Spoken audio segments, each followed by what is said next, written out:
How's everybody doing? Welcome to Quincy Carrier Live in partnership with the OBR. I'm glad to be here. There's a lot to talk about today. A lot going on with the Cleveland Browns, a lot going on with the quarterback. We'll get all to it. And we're also going to talk about what the Cleveland Browns can do so they can put together a better offense versus the Jacksonville Jaguars. But first, we got to address the elephant in the room, right? The news that came out about Deshaun Watson. There is a new case or a new accusation being filed against him. And I don't want to get too into the details about these allegations. I just want to answer some of the questions that I've been seeing a lot of people ask about these as far as what it means for his future as a Cleveland Brown. Now, from my understanding of his suspension, this will be determined on a couple of things, right? Was the NFL aware of this possible case when they suspended him? Because from my understanding, his suspension in 2022 was for all the cases that the NFL knew about. Now, that doesn't mean all the cases that are public knowledge, but all the cases that the NFL was aware of. They were suspending him for those violations on the personal conduct policy. If this is new to the NFL, if they weren't aware of this, and they can prove they weren't aware of this in 2022 when they suspended him, then this can become a new suspension for Deshaun Watson. The question is, was the NFL aware of this? We have no comment from the NFL. We have no comment from the Cleveland Browns. If the NFL was not aware of this and the Cleveland Browns were not aware of this at the time of that suspension, then this does become something where he can be suspended, and it does become something where voiding the contract is on the table. We don't know if that's true. How serious is the NFL going to take these allegations? Does the NFL find these allegations credible? This is stuff we'll find out with more time. And I'm not going to really comment on what it feels like it should be because I'm not an expert on that kind of thing. But that is the nuts and bolts situation going on there with Watson and going on with the league. Now, another question that's been asked because of this. Hey, Quincy, what if the Browns decide they want to move on from Deshaun Watson? What if this is the straw that breaks the camel's back?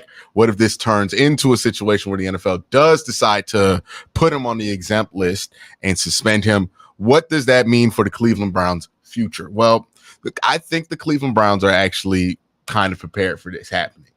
It stinks to have to talk about this, but this is where we're at. I think the Browns are pretty prepared for if this goes the wrong way, they can make a move. I think they were preparing themselves to potentially be flexible to make a move off Deshaun Watson just for level of play purposes. But now it seems like it might be other reasons that might force their hand. The Browns have to move on from Deshaun Watson. Their plan is pretty simple. They're going to be looking for a quarterback in the draft. Now, the money that they already spent on Deshaun Watson, again, if he gets suspended by the league or his contract, or he gets put on the exempt list, there's a chance that you can void the contract and not have to deal with the cap hits, so on and so forth. But even if that's not the case, what the Browns will do is they will play with Jameis Winston for the rest of the season. They will start him, and they'll have DTR as the backup. If that goes well and you're able to win games with Jameis Winston, then you're going to keep him in there and you're going to roll with that. And then you're going to determine how you feel about DTR, how you feel about the draft class, and you'll decide if you want to make a move there. You might possibly even bring back Jameis to start again if it goes well. If it doesn't go well with Jameis, then you would put DTR in and you would see what you got in DTR. And if that goes well, you'll stick with that. If that doesn't go well, then you'll move on from DTR and then look in the draft. And if you really love somebody in the draft, you go in the top 5 and move. Basically, you'll be in a bit of a rebuild, more of a reload than a rebuild, because the Browns still have a young core of very talented players.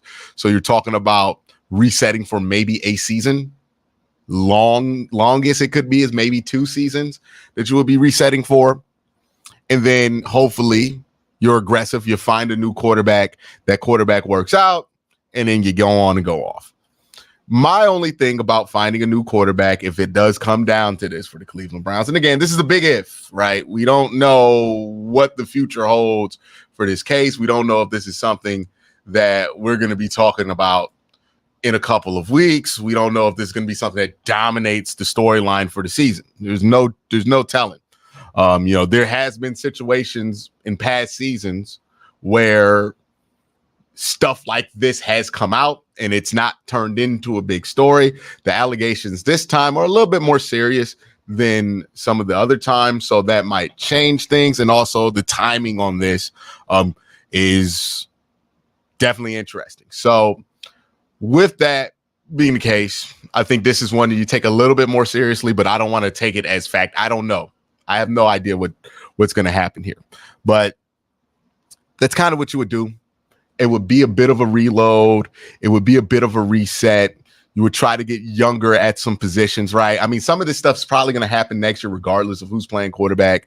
You would move on from like Joe Bitonio and Jack Conklin and try to get younger on the offensive line. We know that's something that's been in cards.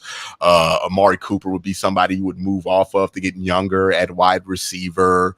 Like you would keep the guys who are already talented in their mid-20s, but you would just cut off the 32, 33-year-olds that are here to kind of win now, right? Cedarius Smith, you would probably move on from. Dalvin Tomlinson, you would probably move on from.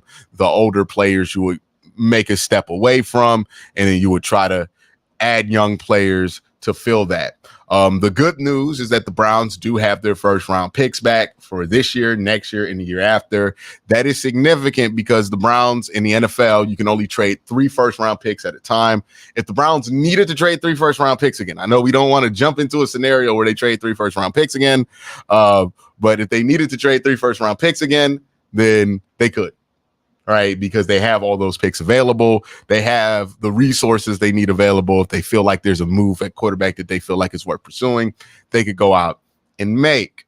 And I would urge the Browns to continue to be aggressive at the quarterback position. I hope that this situation, if it doesn't work out, doesn't make them shy behind the trigger. I hope this still allows them to be aggressive, because I think being aggressive about the quarterback position is the only way to solve the quarterback position.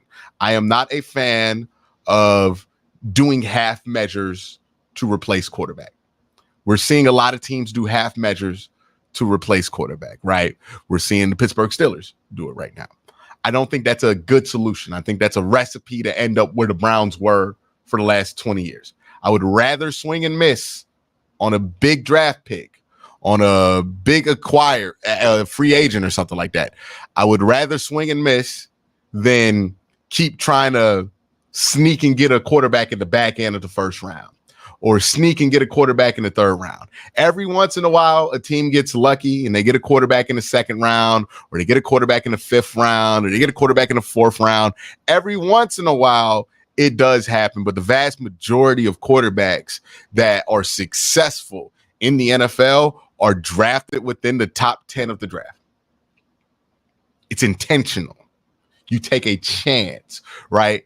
Pat Mahomes didn't fall into Kansas City's lap. They traded up to get Pat Mahomes. They made the move to go get him. You got to be intentional. You got to be aggressive about the position. And regardless of what this case turns into or not, regardless of how Deshaun Watson plays for the rest of the season, I think it's important that we keep an eye on the young quarterbacks playing on Saturday, because I think they're going to be something of interest to the Cleveland Browns going forward. Even if Deshaun Watson plays well, has no controversies around him for the rest of the season, I think it's something you consider, because even then, Deshaun Watson's getting towards 30. He doesn't seem like somebody whose play style is immune to aging. So you're going to want to keep your eye open, even if you think this is going to work out at quarterback, for another quarterback, because this definitely looks like something that has a time limit on it. And that time limit feels like this, the end of this contract, even if he ends up being useful for you. And there's a lot of people, I'm pretty sure in chat right now, who don't even believe that that's a possibility. So I say all that to say, that is the whole Deshaun Watson part of this. If it becomes a thing, if it becomes something where he gets voided, we'll all know it'll be front page news. It'll be the story of the season. If it's not a thing, then it's not a thing. But even then, I think the Browns should consider looking at guys in the draft and, you know, being aggressive about quarterback upgrades like they are about every other position on this team. So that's about the quarterback position. Let's talk about Cedarius Tony. Now, bad timing by the Cleveland Browns to release this news when they released it. I think they signed Cedarius Tony to the practice squad like 10 minutes after the news broke about Deshaun Watson. And people were reacting to Cedarius Tony signing to the practice squad like he didn't get signed to the practice squad. Like it was amazing to see the reaction, like to see how people were acting as if like the Browns just signed the NWO to the roster or something like that. Like it was that level of melodrama online about this signing. He's a dude on the practice squad, man. Like it's really not gonna matter much anyway, good or bad. I know somebody was like, hey, he's going to return punts and kicks. He's not even doing that. He's on the practice squad. He might return punts and kicks. I don't know if he will. He might just be on the practice squad for 2 weeks and get cut. And then we never see him in the Cleveland Browns uniform again. I don't see this as something to get hyped up about or something to be upset about. It's just a bottom of the roster waiver wire move that is very likely to not end up mattering by the end of the season. So not really big into the Cedarius Tony news of all of this. I do know that it just feels like an avalanche of bad news is happening for the Cleveland Browns, and people don't know how to feel, and people are upset. And like somebody just said, he's no David Bell. Okay, you know, so it is what it is there with Cedarius Tony.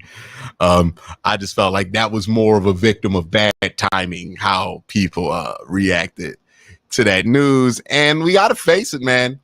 The Browns did not leave a good taste in anybody's mouth week one. And that taste is not going to come out with just a simple, strong performance versus Jacksonville. It's going to take a few weeks of really strong performances against strong teams for people to change how they feel about the Cleveland Browns. It might take a year's worth of strong performances by the Cleveland Browns for people to change how they feel about the team. Because what they did was put up a stinker on national TV with like 45 million people watching. It's going to be a tough one to recover from.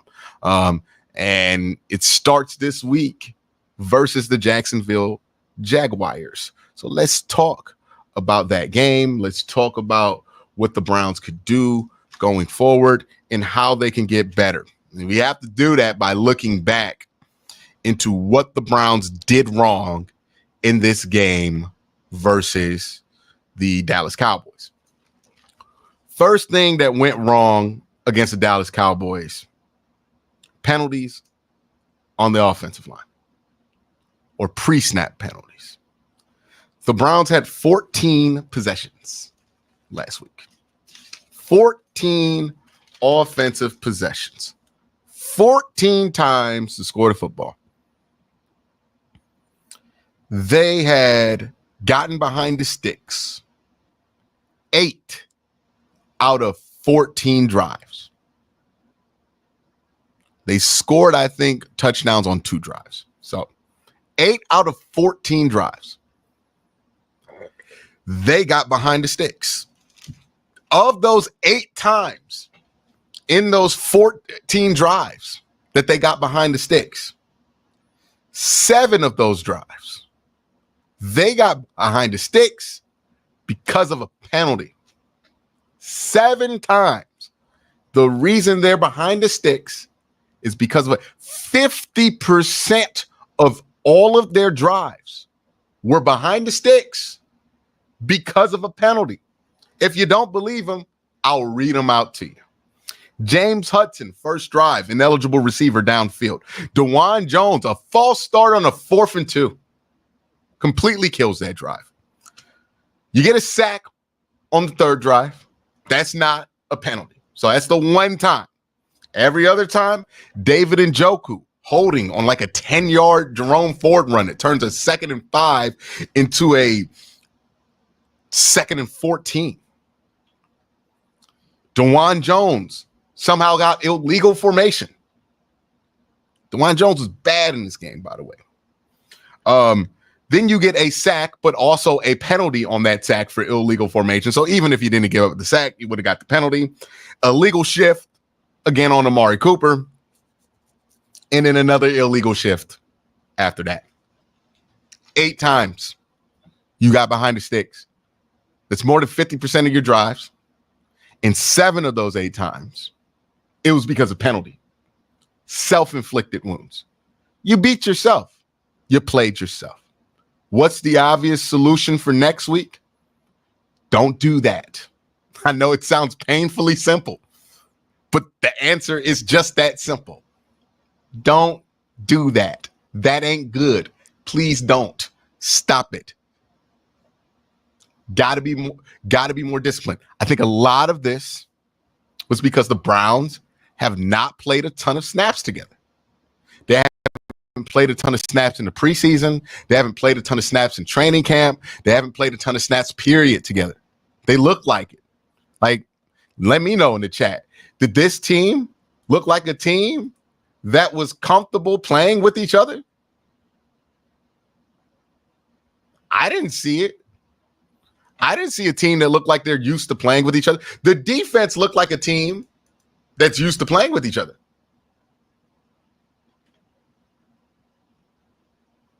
The defense looked like they knew how to play with each other because the defense has played with each other. They played in this defense before. See, when I talk about playing in the preseason, I'm not just saying everybody needs to play in the preseason. Here's what I'm saying.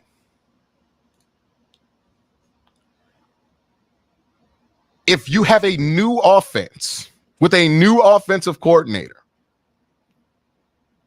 and you're moving around offensive linemen and you got new wide receivers in the building and you're running new concepts with a new offensive line coach and a new running back coach, you need to play in the preseason. Remember the Browns defense last year when they changed out defensive coordinator, defensive line coach, secondary coach? All of these guys got switched out. You know what the Browns defense did that preseason? They played as many starters as possible.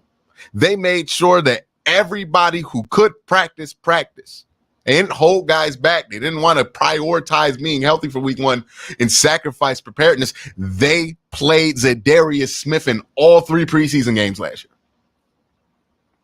because they were installing a new defense. Like, look at the level of seriousness and preparedness that the Browns did last year with their defense to get them ready for week 1 and compare it to what we did with the offense. And some of that is the fact that you just had some injuries happen during camp. But it's not all of it. There was more the Browns could have done to get guys on the field during the preseason and to get guys on the field during the training camp period. They prioritize health. They prioritized being healthy for week 1, and they did that in sacrifice of being prepared. The good news is, well, any amount of play that they would have gotten the preseason, they got in this game. You basically use this game as a preseason game, and it better make a difference offensively. Because if it doesn't, then it means that there's bigger problems than just that on offense. But this kind of stuff, the penalties, getting behind the sticks, like how many illegal shifts and illegal formations we see here, that just looks like a team that, oh, yeah, I'm not confident about where I'm supposed to line up because we haven't run this a lot. It stinks. It reeks of a team that hasn't practiced. And that's because this is a team that did not practice that much. And to Stefanski's credit, this was not a problem a couple years ago or last year. This is a new problem this year. So maybe you just had too many injuries during camp and this was inevitable. But I also think Stefanski could have took a more aggressive approach to this season, but he chose a more passive and conservative approach to getting prepared to the season because he was afraid of injury. I think that was a mistake, at least for week 1.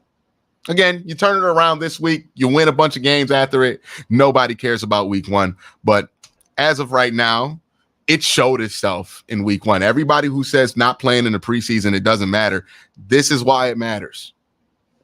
This is why it matters that you have guys who are healthy during training camp. Because it looked like a team that didn't get healthy until the week before the season started, and that's because they are a team that didn't get healthy before a week before the season started.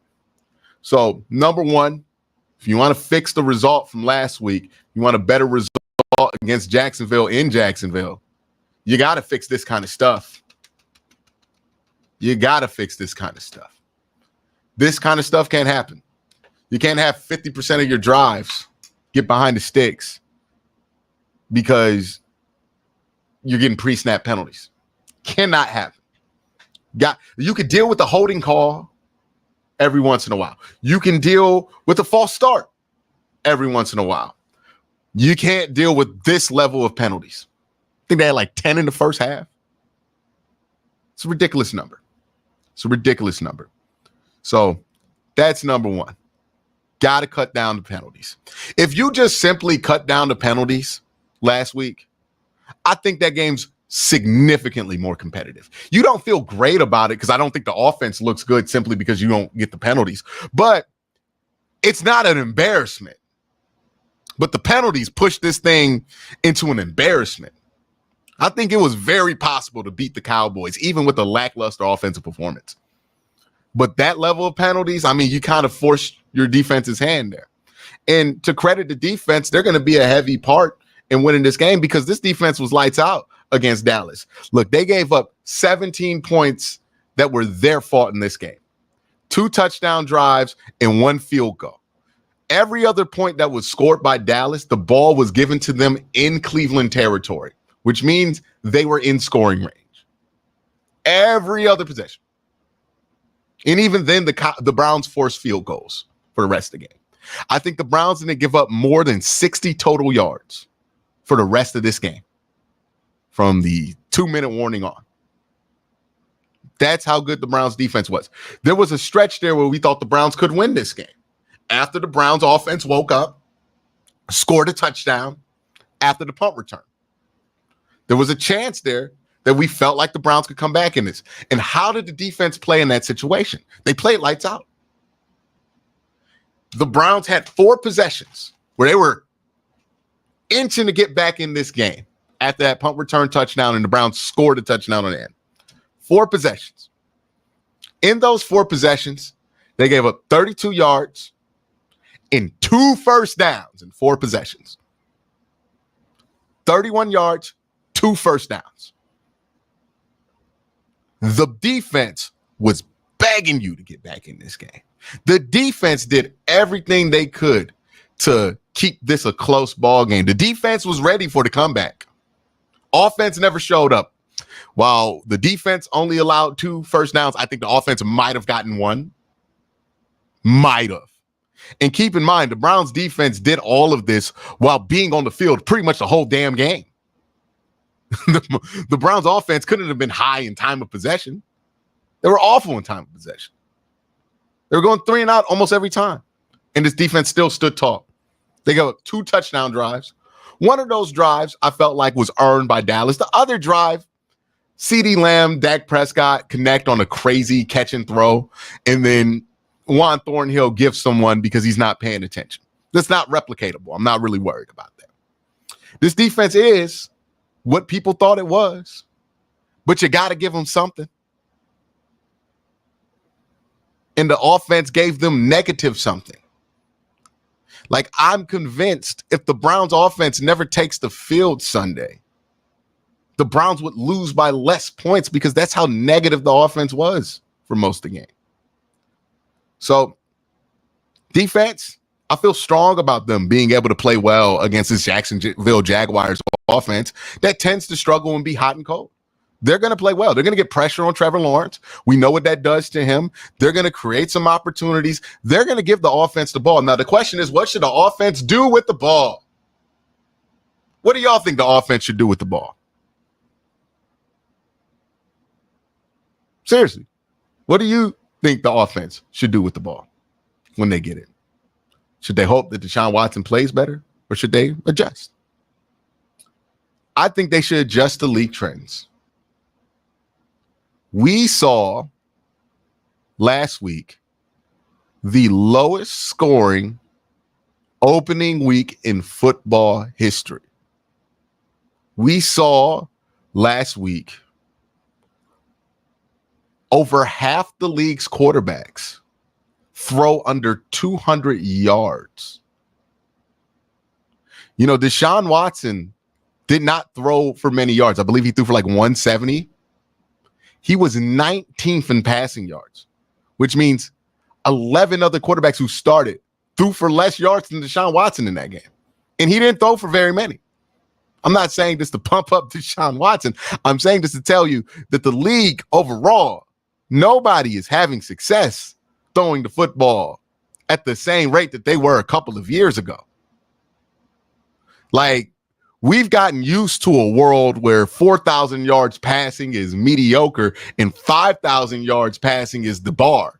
We're about to be back into the world of 4,000 yard passers and also back into the world of 3,000 yard passers. The defense is back. This has been a trend that's been happening the last couple of years. The defense is back when it comes to the passing game.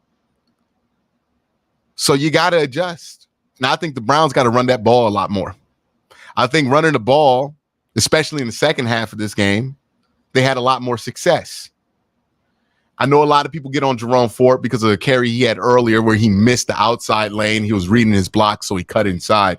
But if you look at what Jerome Ford did from the 2-minute warning in the first half to the end of the game, he was pretty good. He had 11 carries in that time span. I'll read out what he ran for in each of those 11 carries. His first carry after the 2-minute warning, 6 yards. His second carry, 5 yards. His third carry, 4 yards. His fourth carry, 4 yards. His fifth carry, 6 yards. His sixth carry on a broken play, -2 yards. Eighth carry, 11 yards. Ninth carry, 5 yards. 4 yards. 4 yards. So he was moving the ball at a reasonable clip, above 4 yards a carry.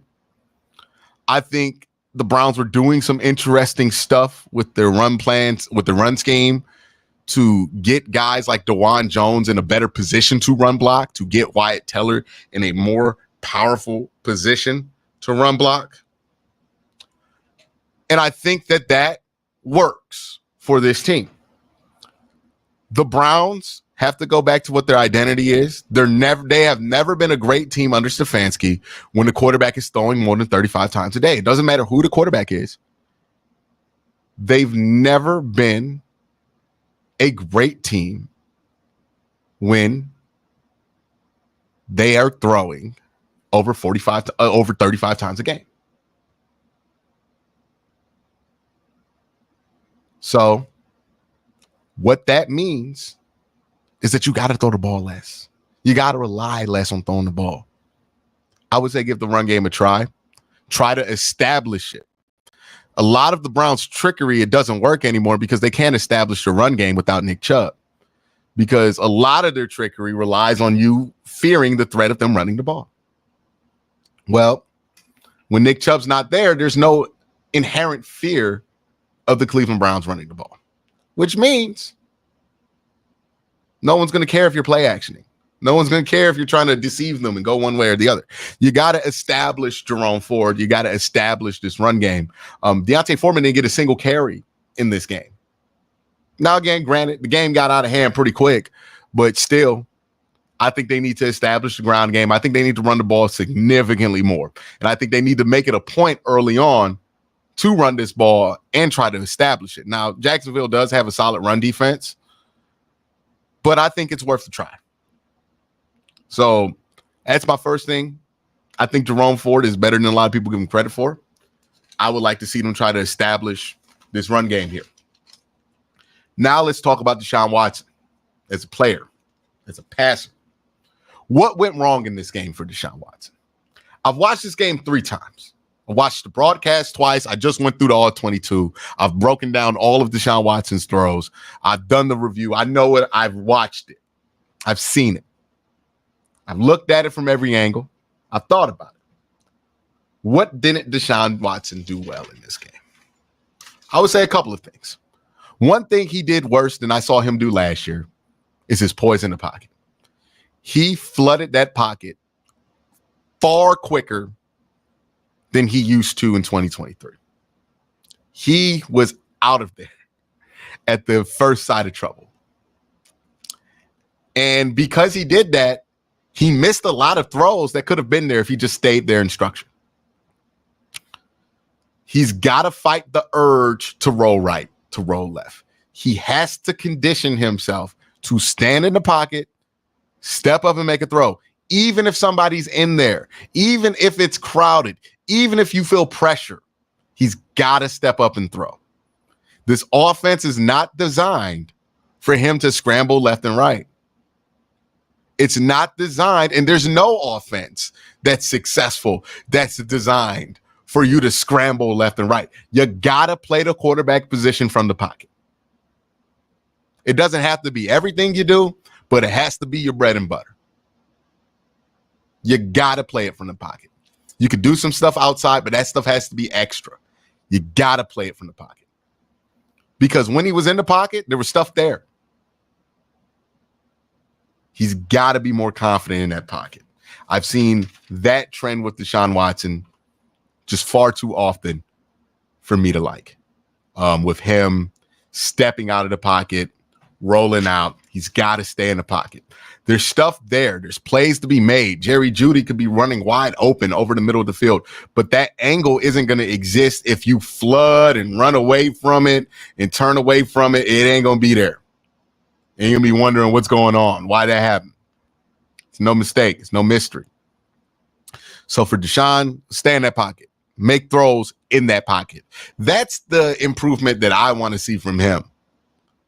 The decision-making in that game, it was all right. Like, it wasn't good, but it was all right. It was like, I would give it a C-. It wasn't the worst thing about his performance. There were a couple of times where he missed some throws or made a decision that I didn't like. But honestly, that wasn't the bulk of what went wrong in that game. I think a lot of what went wrong was him trying to evade the pocket when he didn't have to, missing opportunities. And also him just being flat inaccurate. Like, when I look at my notes for Deshaun Watson in that game, when I did the film review, bad ball pops up a ton. Like the word bad ball. He just threw some bad footballs.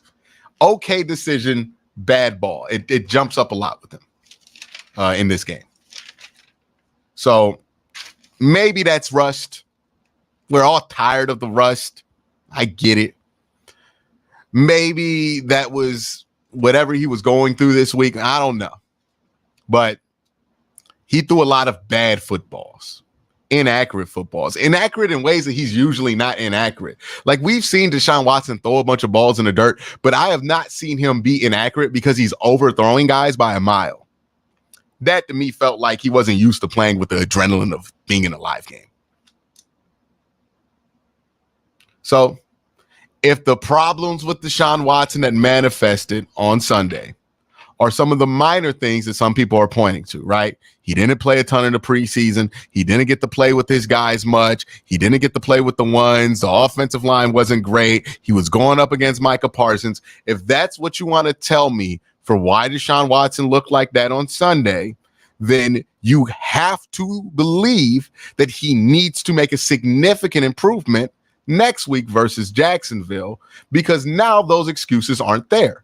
He's had a full game with those guys, so he should be a lot more comfortable. He's played a game, if you're worried about the preseason reps. So he should be more comfortable with the adrenaline. He's played with this offensive line now. He's got the experience in. The improvement from week 2 should be visible. It shouldn't be slight.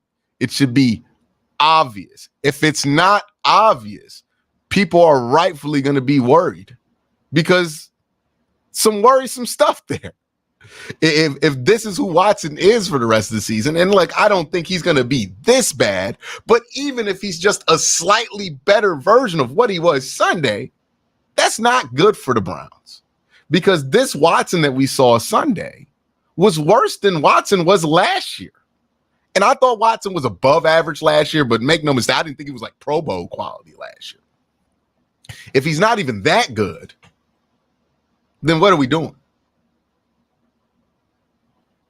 You know, he can't continue to drop a game like this every year. It feels like annually we're talking about the Deshaun Watson returns from something game where he looks awful. We got it. I'm tired of having this game every year. It's been 3 times. 3 times where I've said, hey, this is going to be the worst game of his career. And then he keeps dropping worse games.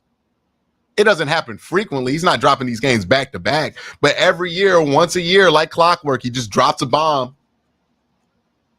We're all tired of it. But for Watson, you want to improve, it starts with staying in the pocket. It starts with being disciplined with your feet. It starts with making accurate throws, not being lazy on your layup. If I see him throw another lazy out on a stick play, I'm going to lose my mind. It starts with that. And if he builds a good foundation off that, he plays a good game, cool. We'll see what happens after that. But that's the keys for Watson to play a much better game. Now, you're going to be without David Njoku more than likely. They say he's week to week. We'll see. I wouldn't count David out because he's played with like Burns before and like played well with Burns. So I wouldn't count him out. But I'm also interested to see what Jerry Jeudy can do if the Browns aren't under duress. I'm curious to watch Amari Cooper. Look, I didn't love what I saw on film with Amari Cooper this week, and it's not the stuff that I think has been circulating. I know some people have been saying that Amari Cooper looked like he quit on the team. I don't think that's the case. I'm just wondering if Amari Cooper, if those injuries have taken a toll on him, because it looked like he lacked a certain burst that he had last year. Like, he did not have his breakaway speed, but he was able to separate pretty reliably, and on film, he just wasn't separating like you would want to see, or he wasn't able to accelerate under a football the way you would want to, or at least the way you're used to Amari Cooper doing it. So I'm interested to see what he looks like this week. Jerry Jeudy, I thought looked okay last week. We'll see what he does this week. And then Elijah Moore, he just kind of feels lost right now. And honestly, I'm more interested to see what they would do with Cedric Tillman in that role. If this is what they're going to do with Elijah Moore, right? If they're not going to really have anything interesting planned for him, then it might be time to just put Cedric Tillman in there and see what happens. I thought Jordan Atkins played well when he was in there too, outside of like not coming up to catch that ball that Deshaun Watson was trying to toss. There's a lot the Browns need to fix, but I think they can fix enough of it and beat Jacksonville. I don't think beating Jacksonville is like a crazy thing that would happen if the Browns did it. I think it's very possible that the Browns could beat the Jacksonville Jaguars. They got to get better at some of these things, though, right? They got to establish a run game. They got to get better play from the quarterback position. Offensive line needs to be better. DeJuan Jones needs to have a functional game at right tackle if he starts. I thought James Hudson held up fine. Like, he wasn't Joe Thomas or anything, or even Jed Wills, but he held up fine enough. He wasn't the main problem on the offensive line. So not really too concerned going into this week with what James Hudson would be able to do. Now, I am a little concerned because you don't have David Njoku. That's a big part of the chip plan for you, for the Browns. But outside of that, I think you'll be fine. You're not going up against Micah Parsons this week. But, yeah, overall for the Browns, it's just about playing better. Offensively, they got to be a better team than that. They were a better team than that with P.J. Walker on the field last year. I can't imagine that that's their best effort, that that's what this offense is capable of, that this is what they're going to look like the whole season. They have to be better than that, and I think they are better than that. And this week's about proving it, right? How you play this week will dictate how this season goes, right? If you don't think that this team is what they showed on Sunday, they got to win. They got to win. They got to start improving. Again, defensively, they were fine. I know some people are making it seem like the defense was awful in that game, but come on. I mean, look at what happened. Look at how many times the offense turned the ball over in their own territory on downs or threw an interception in their own territory. That was the obvious culprit of like a lot of those points. I believe 16 of those points came off those situations. The defense was fine. The defense was good. The secondary really did a good job against the Dallas Cowboys. I mean, they're going to score a lot more than 2 touchdowns this year against a lot of different teams. I promise you that. The Dallas Cowboys offense is going to put up points. They're going to put up numbers. Dak Prescott last year had 4,500 passing yards. In this game, he had less than 200. That's good defense. Got to accept that. Browns played some excellent defense there. So that is how I feel about the Browns going into Jacksonville. Do we have any questions we could put up on screen?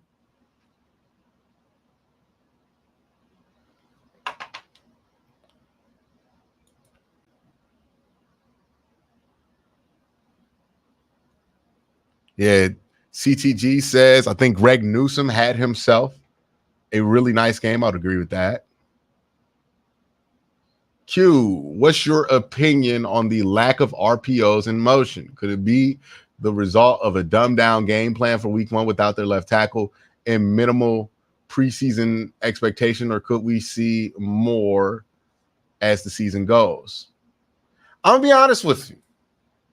This is where I start to look at Kevin Stefanski a little bit, because this is not the first time where we thought they were going to bring in RPOs and bring in motion and really advance the offense, and they talked about it all off season, and then week 1 happens and they're at the bottom of the league in both of those categories. The common denominator, now that you've changed offensive coordinators, is Kevin. So my question is it Kevin that's in the way? Because, like, as bad as Deshaun Watson played, he's not in control of that. Kevin's the one calling the plays. Kevin's the one, ultimately, if he's calling the plays, choosing what goes on that play sheet. Like, is this him? Does he not want to do this? Because it sure looks like it. I think you do need to see more of that stuff. You do need to see more RPOs. You do need to see more motion. Maybe it's a lack of faith in those concepts, because those aren't the concepts that Kevin is comfortable with. Got to do something, though. Can't continue. Can't continue on like that. Absolutely cannot continue on like that. So, yeah, I think they got to be better there. Even if it was a dumbed down play, like even if it was a dumbed down game plan, I don't really buy it that that's the case that they did that. You know, I think there are other reasons that went down, and it might have to do with Kevin. And that's something that Kevin's got to adjust and fix. Why not O-lineman instead of a wide receiver? Are you talking about Cedarius Tony? Can you clarify? Are you talking about the Browns bringing in Cedarius Tony into the practice squad? Okay, in reference to Cedarius Tony? Because it's the practice squad, man. Like, I don't think they're thinking about this like that. Like, Cedarius Tony's probably, if he plays, he returns punts, and that might be because there's an injury or something like that. Like, I don't think it's because they need a wide receiver to play, or that they think this is going to be something that makes them better and can beat Jacksonville. Like, no, man, this is just them making a move on the practice squad. I wouldn't look at it that deep. And whoever they would have brought in, wide receiver or offensive line, on the practice squad at this point, not going to be a solution or even somebody you want to see out there in a regular game situation. Clunky game plan or clunky execution, or both? It was both. It was both. Can you put up that question you just had on there? Because I was about to read off from Mason. If the Browns have to take a quarterback in the upcoming draft, who are some guys you like? It's super early. I really haven't been able to watch the quarterbacks in more than a casual setting. I know a lot of people like Shador. I've watched Shador all the way back at Jackson State. I went to the Celebration Bowl to see him play. I have questions about arm strength with him. I just don't think it's there on a NFL capacity for him. And I don't think his processing is fast enough to make up for it. So I have my concerns about Shador as an NFL prospect. Quinn Ewers, He's kind of a check down king there at Texas. So I'm not really in love with the idea of him. I think you're going to have to do some deep digging, right? You're going to have to look for some guys who are more prospects than finished products or top quarterbacks right now in college. You're going to have to look for guys with traits. But it's super early in the college football season. And as the season develops, I urge everybody to pay attention to some quarterbacks that you like and look into them more if you like what they're doing on Saturday. I think the Browns are. But that's just my thoughts about this. Are we good for the transition? We are getting torched by QBs who change out plays at the line of scrimmage. Are we seeing Watson do any of that? I wouldn't say the Browns are getting torched by teams that are changing out. Everybody audibles. Yeah, everybody audibles. I don't think that's what's going on with the Cleveland Browns, is that they're getting torched by teams who change out plays at the line of scrimmage. And I'm sure Watson checks and audibles. Every quarterback, no matter how good or bad you think they are in the NFL, they check and they audible and they make adjustments and they, call out slide protection. Everybody does that. So that's not what's going on with the Browns at all. It's not that simple. But it is a little bit more complicated than that, right?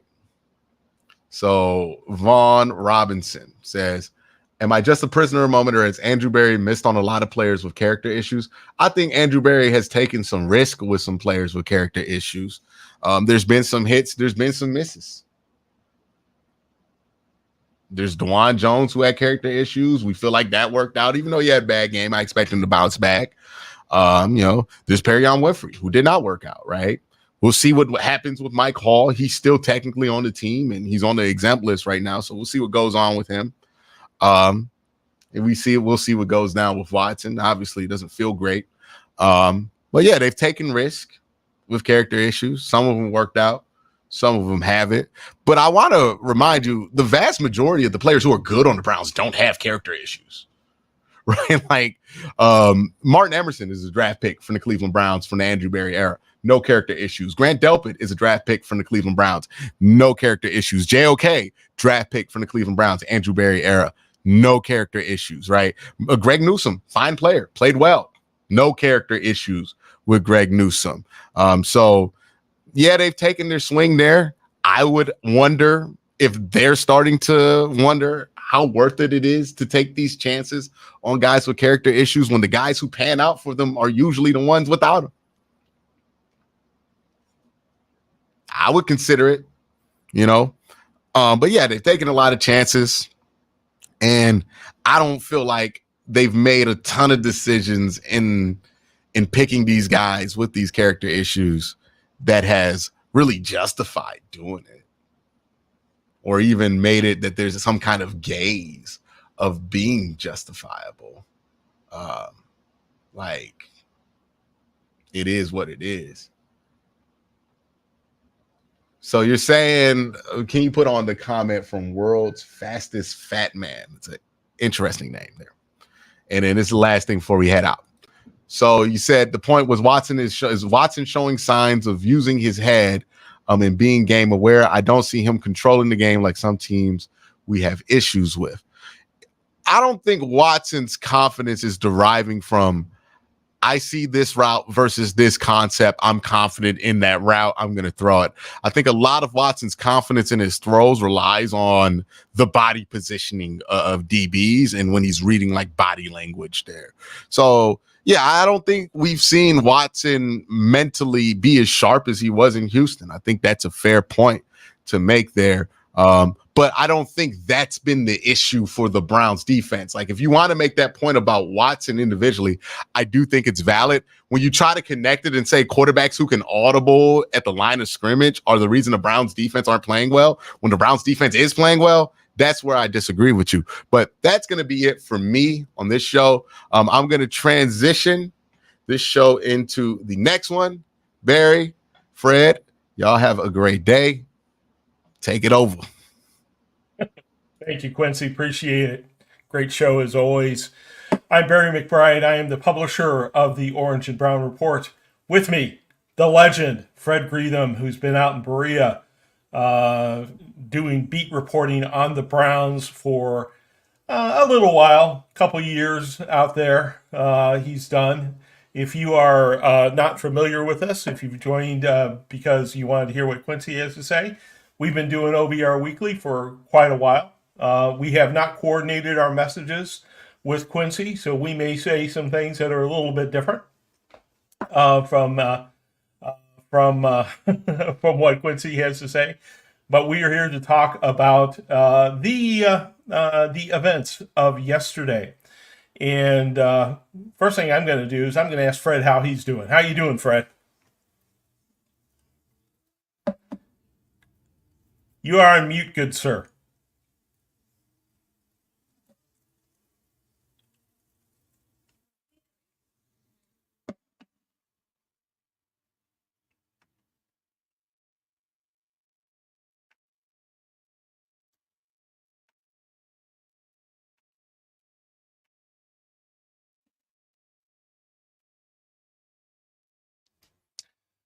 Fred, you are on mute, sir. As far as I know, I'm not hearing you.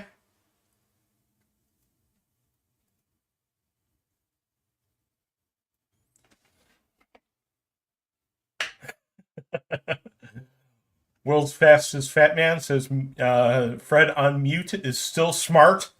So unlike me, I am not on mute and still not smart. So he's going to come back here in a second.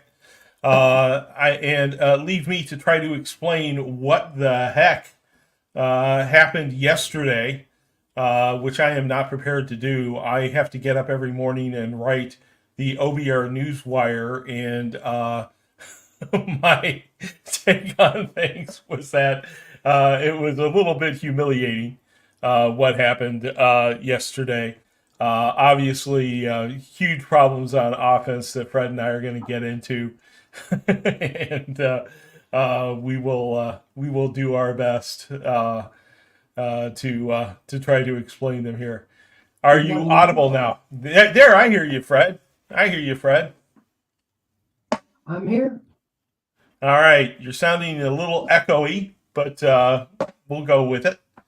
We'll go with it. How are you doing, sir? I'm doing good. I thought I had everything under control, but I got my microphone on. I can switch to another mic or something. Yeah, maybe you should try that with the AirPods, perhaps. See if that works for you. All right. We are. Yeah, just check your settings and make sure you're using the right mic. All right.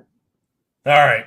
Well, he's going to check to make sure he's using the right mic, and in the meantime, I'm going to try to thank you, producer Ian, for letting everyone know that we are dealing with some technical difficulties here. But the first question I would have is for the people who are watching the show, and that is that we survive here on this program from your questions and comments in the chat room. We want to hear what you want to talk about. So please fill up our chat room with various comments and questions, and we will certainly answer them while I help the team transition into a smooth tech troubleshooting stream as we move on here. At any rate, Browns losers yesterday, 33-17. The offense was abysmal, almost playing like a team that had not taken live snaps all preseason, with numerous errors on the offensive line, and offensive tackles just simply not blocking anyone. Fred, are you there, sir? I am. All right. Hey, Fred is back. I just couldn't read. I clicked the Fred's iPhone instead of Fred's Yeti. All right. So we are all set up now. Yeah. Just like the Cleveland Browns, we did not get out of the box 100% properly, but we're here now. And unlike the Cleveland Browns, it didn't take us all game or all day to try to get our act together. So probably let's talk about that complete and utter disaster yesterday. Nearly everyone thought it would be a close game. It was not a close game. But were we, just sort of kidding ourselves a little bit that this team would be competitive offensively after we saw nothing the entire preseason? This team the starting squad took essentially no live snaps all preseason. Deshaun Watson only played really against an opposing team during a couple of practices against Minnesota where he could not be hit. We had no real idea what was going to happen with this team once it hit the field, did we? Well, I think that might be part of it, but I really don't think that's the full story. I think there was a lot of factors in this. And part of it was, if you remember, just the Browns got the ball after, stopping the Cowboys, went right down the field. Then they started, having some offensive line jumping and illegal formations, and those sabotaged the drive. And then they had to kick a field goal. Well, then, I'm not making excuses for Watson at all. He played terrible, but the receivers dropped the ball. I can think of 3 or 4 receivers didn't make catches they should have during the game. But as far as the defense did not come out and play well like we expected them to do. They gave up 20 points in the first half. That's what they gave up in a game, and I think the offense got behind and it just started compounding matters. They started throwing. They never got the running game going. And I think when you look by and large, when you have 17 quarterback hurries, 6 sacks, and your quarterback's knocked on the ground probably 5 to 6 more times than the hurries, that's a disaster. And I'm not blaming it all on DeJuan Jones and James Hudson, but they didn't play very well. And not that Jedrick Wills and Jack Conklin are going to be the answer to everything. It just started being a snowball, and it just started getting worse and worse the further they got behind, because now you're playing into the Cowboys' hand. But I will remind everybody, the Cowboys are not a very bad team. If I remember right, they were 12-5 the last 3 years. Now, they didn't do well in the playoffs. That's why they keep getting ripped on. But I think they were 12-5 in the regular season. That's a better record than the Browns had. And they were averaging 29.94 points a game last year. That's 30 a game. And their defense was pretty good. They went out and got some more help on the inside. They were missing one cornerback. And the Browns didn't have enough time to really exploit that. And Watson was inaccurate. And Watson looks harried. And a lot of things on Watson. But I think there were other factors.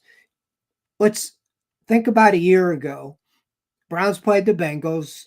Browns defense pretty much suffocated the Bengals, but Joe Burrow was kind of gimpy around. I don't remember, a knee or something. Yeah. Everybody kind of gave the Bengals a pass because of Burrow's injury or the way he was playing, but they won. Then they go over to Steelers and looked abysmal, very similar to the other day. They got beat by an inferior Steeler team last year, in my opinion. Sure, a lot of things happened with Nick Chubb. That was a big thing. But Watson, first play, throws an interception. Again, that went off the hands of Harrison Bryant, a little 2 or 3 yard safe pass, and it starts snowballing. He had 2 interceptions yesterday, and one was Micah Parsons just come flying in, unblocked, and he tipped the ball, an easy interception. Then they had another one. Diggs had an interception. So all the way around, it was bad. It wasn't all Deshaun Watson. He played a big part.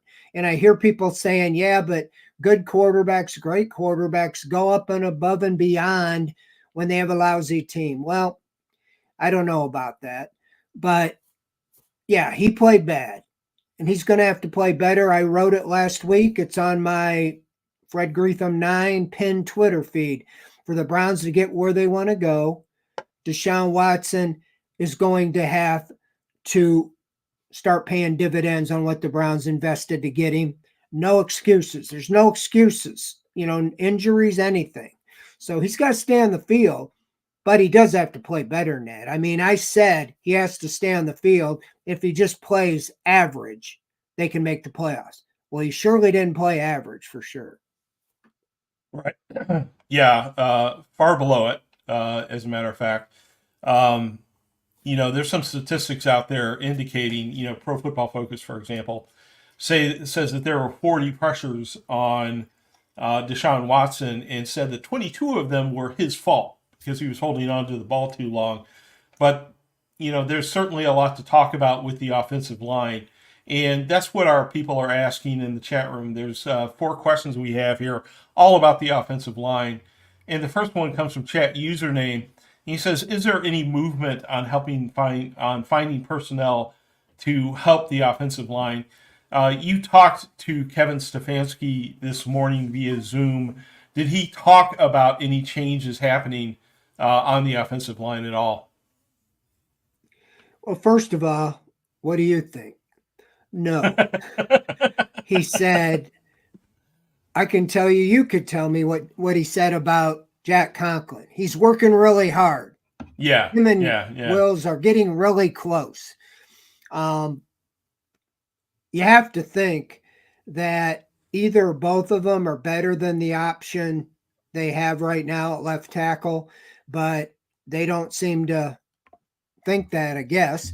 I think, by the way, DeJuan Jones, I think really has a great future, but that was the worst game I had seen him play, going back to last year. I thought he played well as a rookie. I think, he contributed 2 or 3 offensive, getting them behind the chains with illegal formation and different things like that. Hudson and him both did. And I don't know. I think that, Jack Conklin at 75% might hold down the fort better than what we saw yesterday. I don't know what the deal is with Wills, as Lane pointed out some things with him and Ask the Insiders or Rumor Central. But no, nothing was mentioned other than it's everybody's fault. We're all in it together, and I get that. You don't throw anybody under the bus, but take out the 22 mistakes that Watson on the pressures that were his fault. That's still 18. Yeah. Holy moly. I mean, now the Cowboys pass rush with DeMarcus Lawrence, Michael, I already talked about it, was good. They're strong. They're right there with Myles Garrett or TJ Watt, guys like that. And you're gonna see some pass rushers, but when you don't have the extra tight end to help, especially when Njoku gets hurt, it's just you're in for a long day. But I wouldn't panic yet, because as it is in the NFL, you can look back on seasons and 1 week, oh my goodness, the world's lost, and you can't explain how bad they played. The next week, it goes the other way, and you can't believe they're this good. It's time to go to the Super Bowl. It's just a long roller coaster up and down. You don't like it, but it just seems the ebbs and flows. And I just think the way that game went, it reminded me of the Ravens game at home last year when you threw DTR in there. Now, the defense started out good, but then he threw a pick that was basically a pick 6. Ravens got it down, returned it to like the 8-yard line, and then Jackson ran it in, and that jump started. The rest of the game, the Ravens were off and running. By those mistakes they made early, killing drives with penalties and the things they did, that kind of got the momentum rolling in the Cowboys' direction. And then that punt return just put the exclamation point. Game Right. was over right then, even though it was like the first time the Cowboys touched the ball in the second half, 27-3. It's futile because in the NFL, they know you got to throw. You only have so many possessions. And that's when things unraveled. They had a couple late drives, but I think that was just more for their own confidence than anything. Their stats were terrible through 3 quarters. I think they had like 54 yards. If you look at the final stats, they almost were identical, Cowboys and Browns, but the Browns got all theirs in those 2 garbage type drives at the end of the game. Right. So again, one game. Now Jacksonville is a tough opponent on the road. You know, you can go down there 0-2, but I think you got to look at the bigger picture with the schedule here. I said it earlier, you need to come out of the first 6 games. You'd like to be 4-2. And I think you have winnable games. You know, even after the Jacksonville game, you have the Giants, the Commanders, you know, in between you have the Raiders, and you can, any of those games you can win. So you just need to right the ship, but you can't play like you did yesterday. But a lot of it, I think you have to give a little credit to the Cowboys. They're a pretty good team. I don't know nationally what everybody thinks of them, but all I know is they were 12-5 last year, and they have a good team. Right. Well, I don't think the conference that they play in is all that strong, but point taken. You know, we didn't do this last week. We didn't have our OBR Weekly last week, and this really works as a therapy session for me because it calms me down a little bit. I was pretty despondent walking in here. Thanks for helping me, regain a sense of balance here. I'll send you the bill. Therapy. Psychology 101. I need it. I need it, my friend. We got a couple questions here from the chat room about the interior offensive line, which I think also deserves some discussion. Fumble 13 says, Bitonio looked terrible. I think this will be a swan song. What do you think? And the world's fastest fat man said, speaking of the OL, not only did the tackles not play well, but the interior offensive line had issues as well. Hopefully this was simply a lack of reps. But are we worried this could be a larger issue and scheme related? It's a good question because, among other things, Fred, if you've got problems at the tackles, and going into this game there's going to be problems at the tackles, you would expect Pro Bowlers like Bitonio and Teller to help, for the coaching staff to get some help to these guys, chips from the tight ends.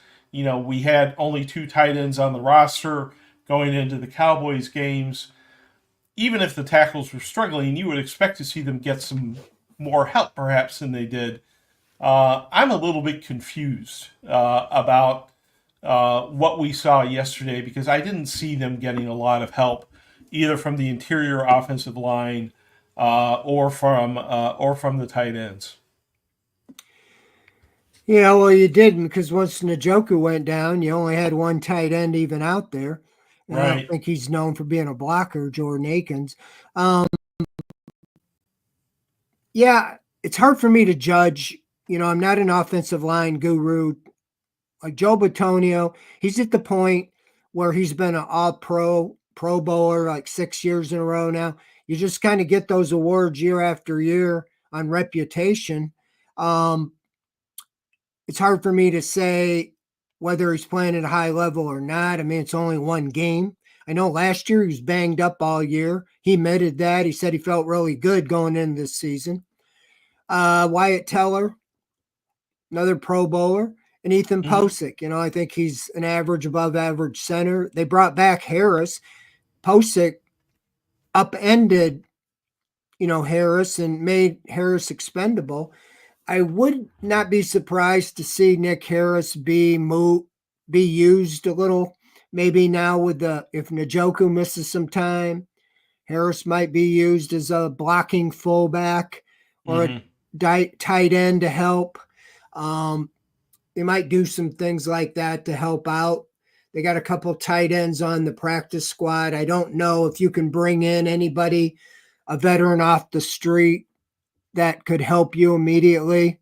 But yeah, I think that all the way around the offensive line, is a concern. You got a lot of money spent on the offensive line. Your alternatives right now, you have Zach Zinter, a high pick. I would say a third round pick's a high pick. Played at, a big program. I don't know how close he is to playing, but you have him, and Michael Dunn is on the reserve list, so he has to miss the first 4 games. So you don't really have any guards other than Zinter and Nick Harris. Javian Cohen was inactive. He's an undrafted rookie, so you don't really have any centers or guards on the practice squad. You have tackles. You have 3 tackles on the practice squad. You have Lorenzo Thompson, an undrafted rookie. You have Roy Mabedica, the international pathway player, and Jermaine Ifedi. They brought him up. I think he went in for a couple plays for DeJuan Jones, and that was when the pass rushers were in Watson's face even quicker than they were when Jones was out there. So, right. Yeah, I mean, if it's a pattern, you would think you would be able to run the ball with 2 Pro Bowl guards and a center just between the tackles, Exactly. But, I mean, the final stat showed they had 93 yards rushing, but and I know they had like nothing.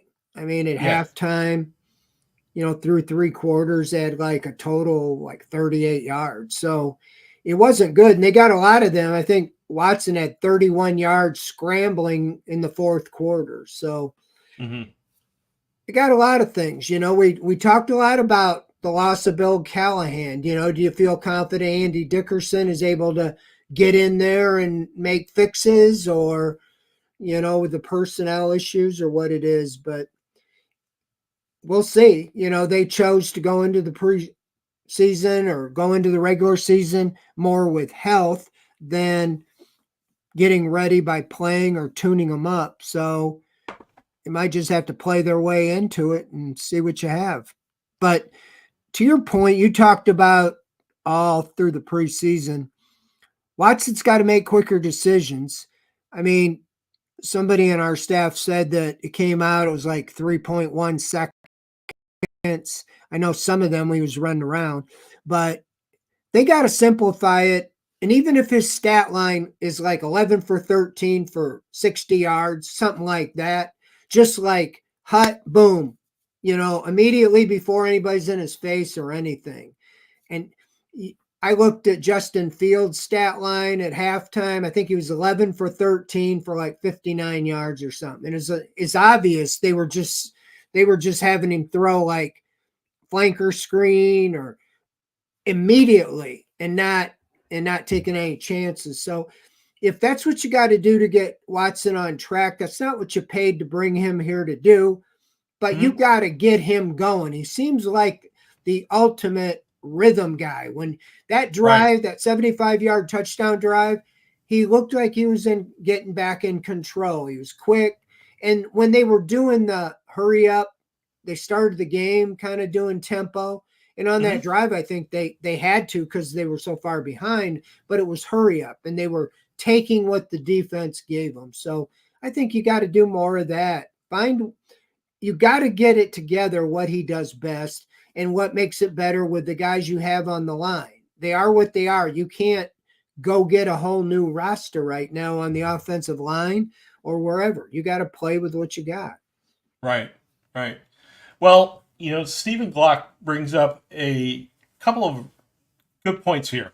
I got to say, he first says you can't change 90% of your offensive coaches and install a new offense and not play in preseason, which I think is a very valid point, right? You've got some new personnel coming in and Jerry Jeudy, you've got some rookies you're trying to integrate, so on and so forth. He says this is going to take several weeks to get better. He also says AB did nothing in the offseason to help the offensive tackle position. let's take the first bit of this first. I think Cleveland Browns fans are, by and large, pretty astute about things like playing in the preseason. And, they're pointing their finger at Kevin Stefanski right now, not because the starters didn't play in preseason and anecdotally that's bad, but because of the nature of the problems that the Browns had during this game against the Cowboys. And I'm talking about all the offensive penalties, right? Lots of false starts, a lot of illegal formations. The exact stuff that you expect if a team is unprepared, right? If a team hasn't been playing together. And I think that's the reason that fans are pointing at Stefanski for not playing in the preseason. Do you think, Fred, that that stuff's going to go away on its own as this team simply plays more together? Do you think Stefanski should take the rap for that? Or, what are your feelings about his decision-making about not playing in the preseason? Well, yeah, it was at home. The jumping, illegal motions, things like that were almost like what you see from a team on the road, playing in a hostile environment. And the Browns were at home. And I think part of it was Hudson and Jones were both jumpy, knowing Micah Parsons and DeMarcus Lawrence were across from them. And they were cheating back a little off the line. And there was a big emphasis in the first week, and there was a lot of penalties called for the tackles being off the line of scrimmage. And that's what they were called for, even though we had said to Stefanski after the Thursday night game when they called all those penalties, the Chiefs and Ravens, and he said, yeah, we're making a big deal. But there's a difference in telling them and they're going, yeah, coach, yep. And then they get out there on the field and they jump. And yeah, that's got to go away. This week they're going to be on the road. I don't know how loud it'll be in Jacksonville. They're not typically known for being, an overly rowdy crowd, but you never know. But yeah, I mean, unpreparedness, 11 penalties. You're always going to have penalties, but I mean, you look at the punt return. I mean, that's a no-no. You can always kick the ball out of bounds. I mean, if you have any inkling that, if I remember, that punt seemed to be a line drive, the guy took it on the dead run, he was gone. Mm-hmm. That, the penalties, the cohesiveness overall just wasn't there. I mean, if you had scripted plays and you were going to try to trot out anything, nothing looked like it was ready to go at all. And so I don't know. Sometimes you can't simulate game action. They tried to do it with the scrimmage, but it does, to your point, it doesn't work. I mean, because the coaches are all on the field and they're all yelling at the players. In a game, you don't have that. It's just them and on the field. And we saw what happened. So they got to get those things, because anybody, our fans know, when you have a false start or you have a holding or illegal downfield, the drive's pretty much killed. I mean, I don't know how many notes I made that they'd have a good play and then there was illegal formation. They go to 2nd and 15 instead of 2nd and 3 or whatever. Mm-hmm. And everything is shot. You shoot yourself in the foot by doing that kind of stuff. And those are, I guess, what you call unforced errors. You're doing things, pre-snap penalties that have nothing to do with the actual play. So you got young players, not that Wills or Conklin wouldn't do those, but, Jones, I think, was a little jumpy because of Micah Parsons. Probably make me jumpy. But James Hudson, same thing with those guys. Parsons, Lawrence, they were pretty ferocious, and they knew they were going to get beat if they didn't maybe leave a hesitate early. Yeah, exactly. Let's talk about the second sentence in Stevens' post. He says, also, AB did nothing in the offseason to help the offensive tackle position. Now, look, I get these guys are injured. They didn't get healthy in time. for the initial game of the season. But, Fred, you go back to a higher level, you go to the 20,000-foot level. We're talking about an organization with, 8,000 coaches, a medical staff, all these player personnel people, all these analytics people. And it's not like Conklin and Wills got injured in the midsummer. They were hurt last year, right? And with all this expertise in-house, here's the problem. They thought they were all ready to go, I was surprised I wasn't surprised, I should say, they all started on Conklin and Wills. Jones replaced Conklin, and he was fine in the in the mini camp and for the most part, the offseason program. I have to believe, if I was a fly on the wall like Vinny, and you were listening to their talks, that they cannot believe, especially Jedrick Wills, is not ready by now. Right. We can only speculate, because if you remember his situation, he injured that knee, and they didn't put him on injury reserve because they thought he would heal on his own without surgery, because that's a 4-week. It got to be the 4th week, and then they put him on injury reserve and said he needs surgery, and he was out for the rest of the year. So that's like, he had surgery, I think, maybe in November, December. MCL is what DeJuan Jones had. It's not the end of the world type surgery. So right. Even if he was a month behind DeJuan Jones, you'd think he would have been ready, by the 1st of July, and certainly by training camp, 1st of August. And here we are into September, and he's still not ready. So nobody's come clean and say what the problem is, but nobody said he had a setback. In fact, Stefanski's been asked that a couple times. He said, I wouldn't call it a setback. It's more like just they're not ready, and we're not going to put them out there till they're completely ready. Well, I know you can't control the speed you heal, but it's just kind of hard to figure out. You put this timetable, Nick Chubb's tore everything in the book. And he could be out here within a week or two of Wills, if Wills comes back in the next week or two. Right. And then Conklin, though, that was the very first game of the year. So that was last September, 10th. But he tore everything: ACL, PCL, MCL, meniscus. And I can get that it's a year and a week right now. He's practiced now for 2 weeks. So why rush him out there? If I think really the plan all along was that Wills was going to be ready and Jones would be ready to start the season. Now their plan, as far as the criticism with Andrew Berry, is they went out, they knew they had James Hudson. They looked at him as their 4th tackle. Okay. They went out and got 2 veterans, Jermaine Afidi and Hakeem Adeniji. They're both veteran journeyman offensive tackles, on 1-year contracts.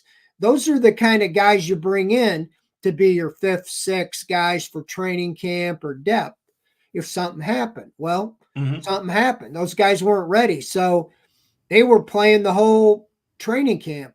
The tackles really on the left side were James Hudson, Afidi, and Adeniji. Adeniji gets hurt. He's on IR. Afidi is on the practice squad. Nobody claimed him, so they were able to put him on the practice squad. If he was really a viable tackle, a starter, some other team would probably sign him off the Browns practice squad. So you're left with James Hudson and DeJuan Jones and waiting until Jedrick Wills or Jack Conklin are ready. And you just hope they're back there sooner than later before Deshaun Watson is totally busted up again. Because I have to think, as much as Jedrick Wills gets criticism from fans, and I think a lot of it's because he was the 10th pick in the draft, and rightly so, I get it. But he's better than what they got right now at left tackle. Yeah. That's not a high bar, but granted. I tell you what, let's talk about our friends from Core Home Fitness who sponsor this program. We're going to try to wrap up here about 8:35, 8:40 so you can get to Monday Night Football. But before you do, I want to make sure that we talk about our friends from Core Home Fitness. You can find them at corehomefitness.com, like it says up on the graphic on the screen. They have an assortment of lifting equipment, but what they're really, really known for are their adjustable dumbbells, which are the absolute best on the market. According to anyone who rates adjustable dumbbells, they will tell you that they are the class of the market. They're rated at Best Buy by Consumers Reports, you name it. They also have a lot of other products like the Glute Drive Plus and the Fight Master. They have a US-based support team, fast shipping, hassle-free returns. These guys know what they're doing. And most of all, they have stepped up to support this free programming on YouTube and Twitch, brought to you by the OBR. They also support the Daily Newswire, which comes out each morning sometime around 7:30 or 8 o'clock, depending on how verbose I feel in the morning. And they've stepped up to sponsor the OBR. They absolutely rock. They make the best fitness equipment out there. Please support Core Home Fitness. Find them at corehomefitness.com. Thank you very much for your attention. Let's get back to the Cleveland Browns. Let's talk. Another question from Scott Madison. I'm not going to bother to ask you if Kevin Stefanski said anything about the progress with installing the offense, because I'm sure it would all be, blather. But, is there any indication, a lot of what we expected to see was this choice routes, a difference in the offensive system this year, making it more friendly for Deshaun Watson to read and react.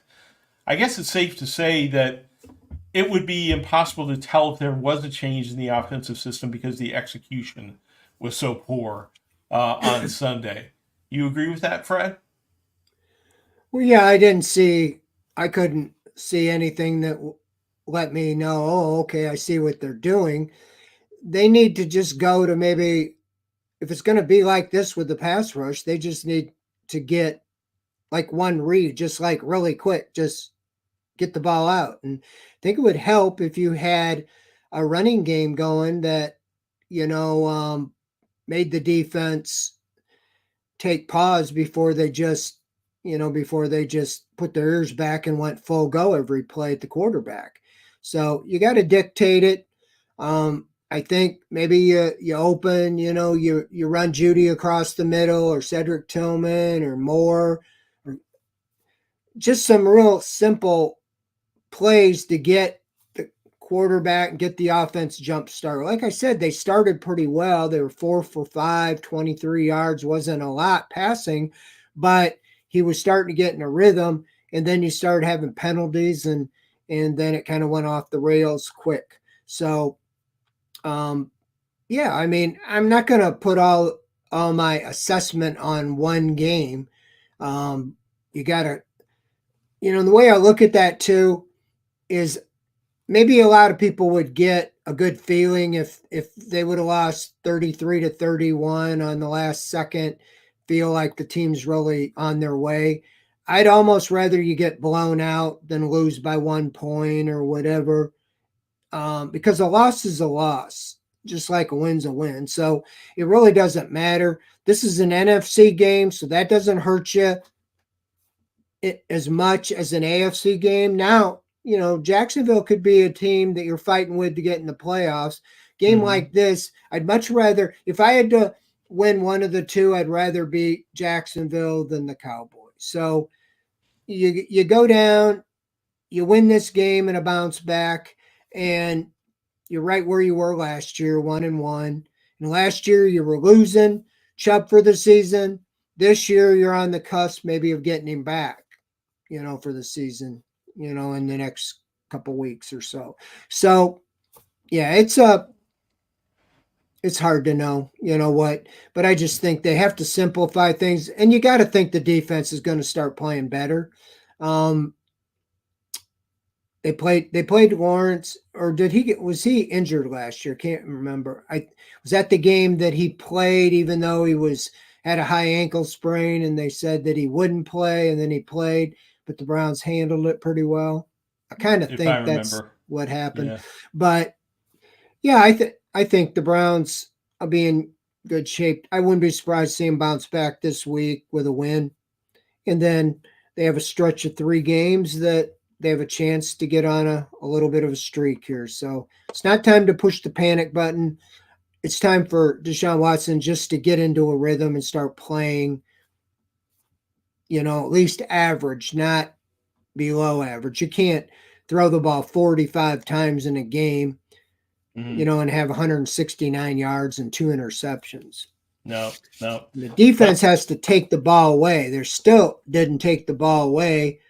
I mean, I know it was close, but Denzel Ward has to intercept that pass, especially the pick 6 one. I mean, when he makes a great read, steps in front, then catch it. So if you can get your defense start to complimenting you a little bit, they'll be okay. Right. Okay, I tell you what, we've got this comment from Charles Henley. He says, it feels like as soon as 1 or 2 things go wrong and not perfect, we use that as an excuse for poor play, less effort and motivation. I think that's that's basically the NFL. I mean, these teams are so, matched up so well. The level of talent is so high across the NFL that it doesn't take much for a wide gap to suddenly appear between these teams. I mean, a problem at tackle, that's really all it takes, for one team to, destroy another. Now, there were more problems than that, as evidenced by the score during the game. But you can't have 1 or 2 things go wrong in the NFL and expect to win. At least that's my take on it, Fred. Yeah, it does. That's kind of what I use the analogy of, kind of started gaining momentum and kind of getting away from them, when the Cowboys, took advantage of a couple of their mistakes, and then it steamrolled. And then you're behind the chains, you're in a passing situation, and you get behind by a couple scores. They were down 20-3, and now you're trying not to feel like you got to throw, but you do have to start throwing, and then you start making mistakes, and then it just snowballs on you. And that's what I, keep seeing or saw the other day. So they just got to get ahead of it and dictate it, to the teams they're playing. And it would help if the defense, came out and shut the opponent down. I mean, Dak Prescott and the Cowboys went right down the field. I don't know if it's the second drive, but first one, it was nice to see Delvin Tomlinson just shot right up the middle, had a sack. It reminded me of last year's Cedarius Smith sacked Burrow on the first play. And then it kind of went away. It's like you had 3 sacks in the first half, but that was it. So, Right. Yeah, the defense has to start, play well from the get-go, not at the end. And you got to realize they got some veterans out there. If things do go wrong, they need to be mature enough not to let it derail the whole thing, the whole game. Right, absolutely. Rodney McLeod talked about that today. We talked to him, and he's a 12-year veteran, and so they've got a lot of veterans, and they kind of know what they need to do on the defense. I think more than anything, I was most disappointed with the defense because I thought they would slow Prescott down in the Cowboys. I mean, they had obviously Prescott and Lamb, but other than that, they let Ezekiel Elliott look like he did at Ohio State. I mean, he was making plays, and he hasn't done that in a few years. Yeah, especially starting off the game, he had a nice average per carry right when it started. Yeah, and he looked like he was reborn starting off. We got a couple quick questions. We're just going to go through them real quickly here, then we're going to wrap up. First question is from Cope Stedic. He says, asked, what's with Watson getting sued again? Honestly, we don't know much more about it than at this point than the reports that you've seen. We typically don't get into the legal type issues that that Watson has. We're not the I team. Tune into Fox 8 for that. They'll they're out there investigating, I'm sure. I agree. I mean, the biggest thing is it's a little fishy to me. It's the same lawyer. It's like they wait until Watson has arguably, one of the worst games of his career and everybody's dumping on him. And then you throw this out today. As I understand, it was October 2020. So it's like bringing up charges of something that was ancient history, to try to revive something. And it's unfortunate. Yeah, I don't know. I don't understand it. We don't know the details. We're not. We're here to talk football, and you want to talk to Deshaun Watson, the football player. We're here all day for it. E. Gillen wants to know, how is the defensive line for the Jags? No Parsons, thankfully. I will refer you to a front page article from Casey Kinnaman, who talks about the challenges that we're going to have the first 4 weeks of the season. They're not up there with the Cowboys, but it's going to be a non-trivial challenge unless we make some improvements on the offensive line. That's all I can really tell you. Check out Casey's article for more details. And that's pretty much it. So, Fred, you guarantee a victory over the Jags, right? If I heard you correctly here a few minutes ago? No, I don't. But yeah, I mean, it's unfortunate, the way it started. I would have much rather played away, the first game and then come home, play the second week than the way it is. But it is what it is. It's setting up for them.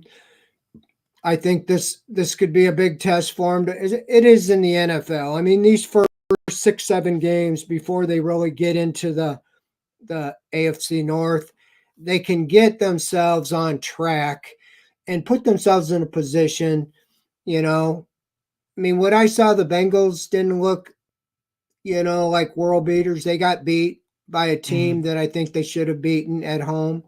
Right. And Steelers are playing like the Steelers. It looks like the same team that they're going to just kick field goals and shut you down on defense. Yeah. And the Ravens look like a solid team again. So, I mean, it's going to come down to the division. And I don't see anybody just right now running away with the thing. So Browns are fine. It's one game of 17. And I'm not reneging on my 10-7 prediction. I think the Browns have a better team than they did last year. And I predicted they'd be 11-6, and they were 11-6. Right. I have them this year 10-7. All right. And, I think the big thing is stay healthy, but you got to get better play out of your quarterback. The defense, I think, by and large, will keep you in games. All right. Well, thank you for the therapy, sir. Much appreciated. I'll expect your bill in the mail here. I tell you what, Sancho Bermuda asked one last question. What's your schedule this season? We've moved to Mondays, sir. We will move to Mondays. The React is now on Wednesdays. And so we'll be following Quincy now every Monday moving forward. So that's the deal. So thanks for hanging out with us, and thanks for Quincy for the nice lead into our show. And we will be back with you again next Monday night after Quincy to talk about hopefully a Browns victory. We will see you then. Thanks, Fred. Thanks for watching. All right. Thanks, everybody. See you next week.